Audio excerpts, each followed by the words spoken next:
This is CUBOT Max 3, and today we would like to demonstrate how you can find your mobile phone number on this device. First of all, you want to launch the settings. Next, scroll almost all the way down and enter the system category.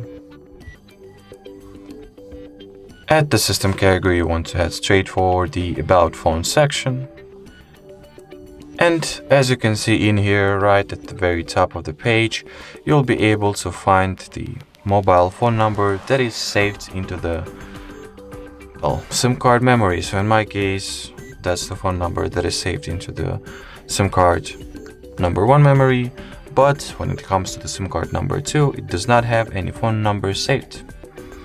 Alrighty, so that would be it for this video. Thank you so much for watching, and bye bye.